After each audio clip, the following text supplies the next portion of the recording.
ଅଭିଯୋଗ କଲେ ମିଳୁଛି ଧମକ। ପ୍ରଶ୍ନ ପଚାରିଲେ ଉତ୍ତରରେ ଅସଭ୍ୟ ଭାଷା ଆଉ ଗାଳିଗୁଲଜ। ଗଣତନ୍ତ୍ରର ଚତୁର୍ଥ ସ୍ତମ୍ଭ କୁହାଯାଉଥିବା ଗଣମାଧ୍ୟମ ପ୍ରତିନିଧିଙ୍କୁ ଅସଭ୍ୟ ଭାଷାରେ ଗାଳିଗୁଲଜ ଏବଂ ଧମକ। ଘଟଣାଟି ଘଟିଛି ଭଦ୍ରକ ଜିଲ୍ଲା ଚାନ୍ଦବାଲି ବ୍ଲକ ଜାଗୁଳା ପଞ୍ଚାୟତରେ ଥିବା ଜାଗୁଳା ଉଚ୍ଚ ବିଦ୍ୟାଳୟର ଘଟଣା। ସୂଚନା ଅନୁଯାୟୀ କିଛି ଅଭିଯୋଗ ଅନୁଯାୟୀ ଗତ ଅଗଷ୍ଟ 3 ତାରିଖ ଏବଂ ଅଗଷ୍ଟ 15 ତାରିଖରେ ମିଡ୍ ଡେ ମିଲ୍ ରନ୍ଧାଯାଇଥିଲା ଏବଂ ନା ରନ୍ଧା ହୋଇଥିଲା।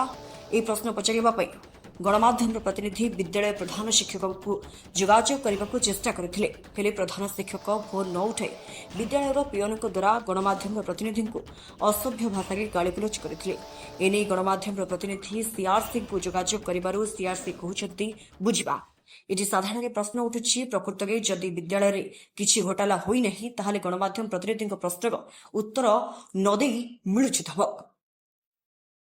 ନା ନା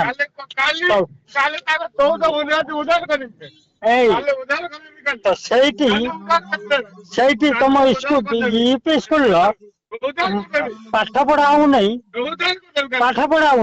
ସେଟା ଦେଖା ହଉନାହିଁ, ତମକୁ ଦେଖା ହଉନାହିଁ ପା। ଆଚ୍ଛା ହଉ, କଣ କହିବାର ଅଛି କୁହ, ଆମେ ଟିକେ ଶୁଣୁ।